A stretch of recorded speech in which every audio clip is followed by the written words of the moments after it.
कथा। एक बार राजा सिताशु ने ब्रह्मा जी से कहा कि हे पितामह, मुझे ऐसा व्रत बताइए जिससे नारी जाति का उद्धार हो और समस्त पापों का नाश हुए। तो ब्रह्मा जी ने कहा, हे राजन, मैं तुम्हें वह व्रत बताता हूँ जिसमें समस्त पाप विनाश को प्राप्त होंगे।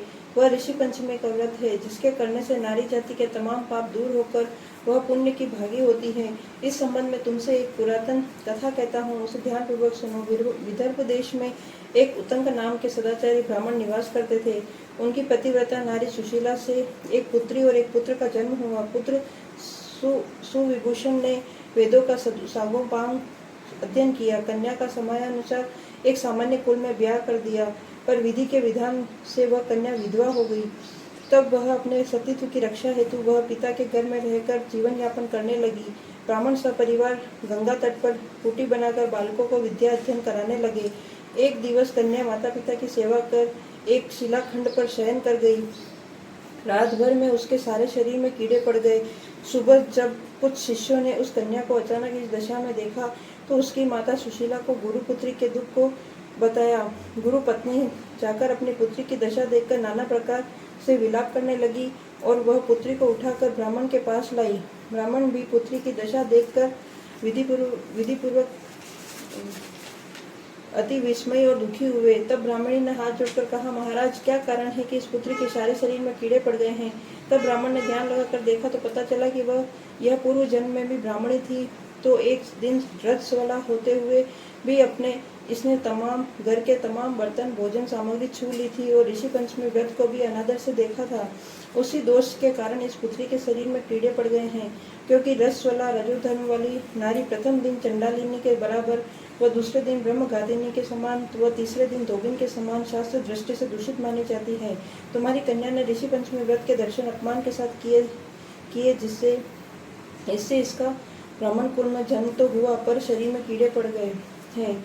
तब सुशीला ने कहा, महाराज, ऐसे उत्तम व्रत को आप विधि के साथ वर्णन कीजिए जिससे संसार के सारे प्राणी मात्र इस व्रत से लाभ उठा सके। ब्राह्मण बोले, हे सधर्मनि, यह व्रत भाद्र मास की शुक्ल पक्ष की पंचमी को धारण किया जाता है। पंचमी के दिन किसी नदी में स्नान कर व्रत धारण कर सायंकाल सप्त ऋषियों का पूजन कर विधि विधान से करना चाहिए। भूमि को गौ के गोबर से लीप के उस पर अष्टकमल दल बनाकर उसके नीचे लिखे सप्त ऋषियों की स्थापना कर प्रार्थना करनी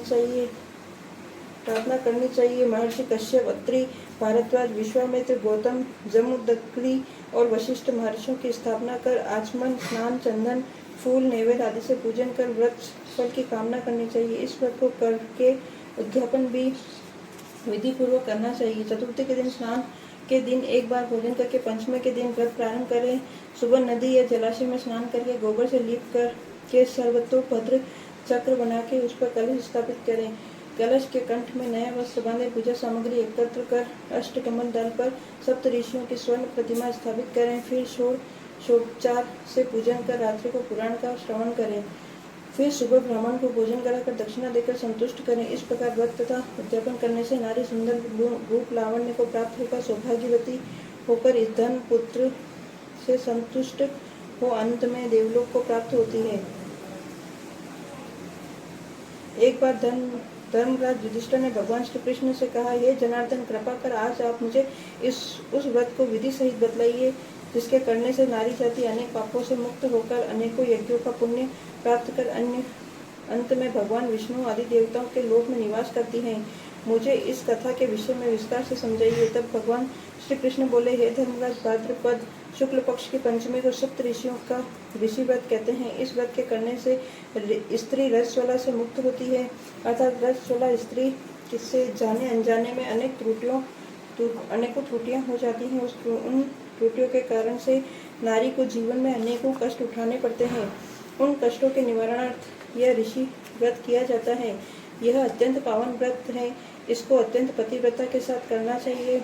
इस व्रत के करने से किसी भी प्रकार की त्रुटि नहीं होनी चाहिए, क्योंकि जब देवराज इंद्र ने वृत्रासुर राक्षस को मारा था तब उन्हें ब्रह्म हत्या का पाप लगा था। उस समय ब्रह्म हत्या के 4 भाग करके एक भाग स्त्री के रज में, दूसरा भाग नदी के फेन में, तीसरा पर्वतों में, चौथा भाग अग्नि की प्रथम ज्वाला में विभक्त किया था। इससे हर वर्ण जाति की नारी को रजस्वला होने पर पहले दिन चंडालिनी, दूसरे दिन ब्रह्मघातिनी, तीसरे दिन धोबिन के समान दोषी माना जाता है। इससे उन दिनों में किसी भी वस्तु का छूना मना है। छूने से वो वस्तु अपवित्र होकर दूषित होती है। इस ऋषि पंचमी व्रत के करने से वह दोष मुक्त होकर नारी मोक्ष को प्राप्त होती है तथा पवित्र हो जाती है। हे राजन, विदर्भ देश में एक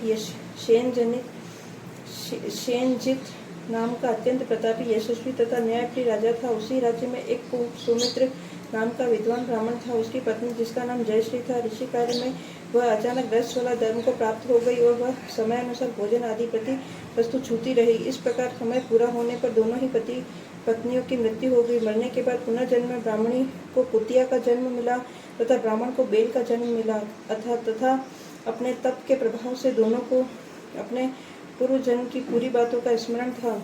वह दोनों अपने ही पुत्र के घर पर पले व रहे। एक दिन श्राद्ध पक्ष में ब्राह्मण पुत्र ने अपने पिता की श्राद्ध तिथि के दिन विधिपूर्वक ब्राह्मण भोज किया तथा अपनी पत्नी को अत्यंत स्वादिष्ट पकवान बनाने की आज्ञा दी। इधर ब्राह्मण पुत्र वधू ने विविध पकवान, खीर आदि भोजन बनाकर तैयार किए। दुर्भाग्य से उस खीर में एक सर्प ने विष उगल दिया। यह हाल ब्राह्मणी जो कुतिया की योनि में भी बस यह सब देख रही थी। उसने सोचा कि यदि ब्राह्मण इस यह भोजन करेंगे तो वह समाप्त हो जाएंगे। इससे मेरे पुत्र को ब्रह्म हत्याओं का भारी पाप लगेगा। इस प्रकार से सोचकर अपने पुत्र वधु की दृष्टि बचाकर उस कुतिया ने खीर को जूठा कर दिया। तब वधु ने उस कुतिया को किवाड़ में बंद कर इतना मारा कि उसकी कमर तोड़ दी और खीर फेंक कर दोबारा दूसरी खीर बना ली। फिर श्राद्ध कर ब्राह्मणों को भोजन कराया। रात को कुतिया ने अपने पूर्व पति बेल को जाकर जो भी दिन में उस पर बीती थी वह बता दी। तब वह बेल बोला, हे प्रिय, क्या बात हुई? किस कारण लाठी मार कर तुम्हारी कमर तोड़ी? वह सारी कथा मुझे विस्तार से बताओ। तब उस कुतिया ने बेल को वह सब बताया, किस प्रकार तथा किस कारण से उसकी पुत्र वधु ने लाठी मारकर उसकी कमर तोड़ दी थी। वह अपना संपूर्ण समाचार सुनाकर कहने लगी, स्वामी, हमारा इस योनि से कैसे छुटकारा होगा? हमको किस अकर्म के कारण यह सभी दुख भोगने पड़ रहे हैं? ब्राह्मण पुत्र वहीं पर छुपा सुन रहा था। उन दोनों को उसके वहाँ होने का कुछ भी भान नहीं था। तब वह बेल बोला, हे प्रिय, तुम्हारे ही दूषित कर्म व पापों को भोगने हैं तो आज मुझे बेल होना पड़ा है। यह कहकर उसने अपने पूर्व जन्म की संपूर्ण कथा बताई। जब वह रसवला के समय भोजन आदि सभी सामान छूटती रहती थी, उसी पाप के कारण तुमको कुतिया तथा मुझको बेल की योनि प्राप्त हुई है, जिस पर अभी भी तुम्हारे स्वभाव में कोई भी परिवर्तन नहीं है, क्योंकि तुम्हारी कुतिया की योनि है। फिर कुत्ते का स्वभाव भी वैसा ही होता है। उसी स्वभाव के कारण तुम्हारे ऊपर इन सब बातों का कोई भी असर नहीं है। देखो, यह पूरा परिवार हमारा पिछले जन्म का ही परिवार है। यह मेरा पुत्र है जिसने आज मुझे पूरे दिन मुंह बांधकर हल में चलाया है।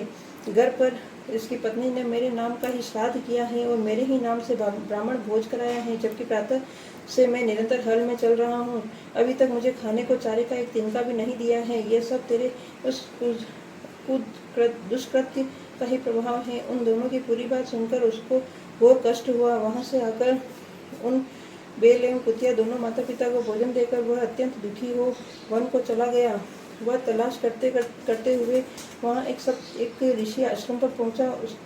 वहाँ उसने कुछ समय बिताया। एक दिन सुअवसर जानकर ऋषियों से पूछा, हे दयालु, मेरे माता पिता कुतिया तथा बेल की योनि भोग रहे हैं। वह इस योनि से किस प्रकार मुक्त हो सकेंगे? कृपा कर मुझे कोई उपाय बतावें जिससे कि मेरे माता पिता को इस पाप से मोक्ष मिले। तब ऋषि बोले, पुत्र, तुमको यह कैसे ज्ञात हुआ? तब उस ब्राह्मण पुत्र ने ऋषि को वह सारी कथा और जो बेल रूप अपने पिता के द्वारा सुनी थी बताई। यह भी बताया कि इस योनि को भोगने में मेरी माताजी अधिक दोषी हैं। उन्हीं के पिछले आपराधिक दुष्कर्म के कारण पिताजी को भी बेल योनि भोगनी पड़ रही है तथा अब वह दोनों ही मेरे घर पर हैं। हे ऋषिवर, कृपा कर कोई ऐसा उपाय बतलाइए जिससे मेरे माता पिता की यह योनि छूट जाए तथा उनके संपूर्ण दोष नष्ट हो। ऋषि बोले, पुत्र, तुम धन्य हो। इस संसार में ऐसे पुत्र कम ही पाए जाते हैं जो अपने माता पिता के सुख चैन के विषय में सोचे। उन्हें तो अपनी तथा अपनी पत्नी व संतान की चिंता रहती है।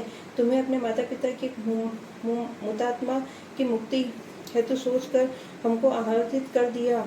हे पुत्र सुनो, पूर्व जन्म में तुम्हारे माता पिता ऋषि मुनियों की निरंतर सेवा में रहा करते थे। तुम्हारी माता जब रजोधर्म से थी, वह ऋषि सेवा कार्य करती रही।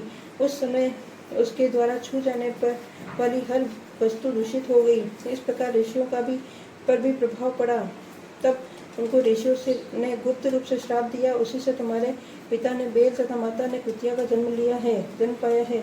अब उनके मोक्षार्थ तुम घर जाकर भाद्रपद शुक्ल पक्ष की पंचमी को ऋषि व्रत करो तथा दोनों ही पति पत्नी उस व्रत का फल माता पिता के हित में संकल्प कर दो।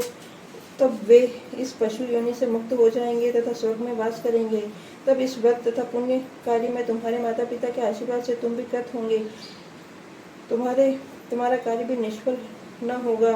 अतः तुम यह कार्य दोनों प्राणी मिलकर श्रद्धापूर्वक विधि विधान से करो।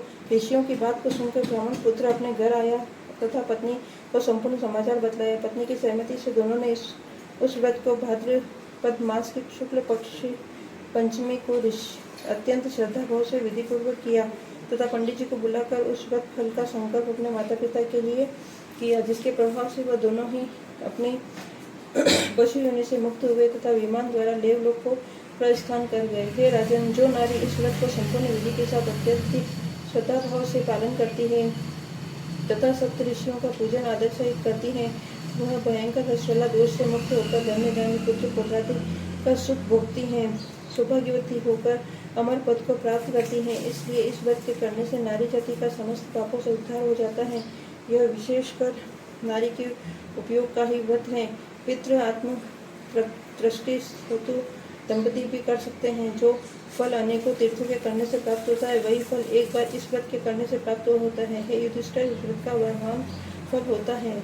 जय हो ऋषि पंचमी, जय हो सप्तऋषि भगवान की जय, जय गणपति महाराज की जय।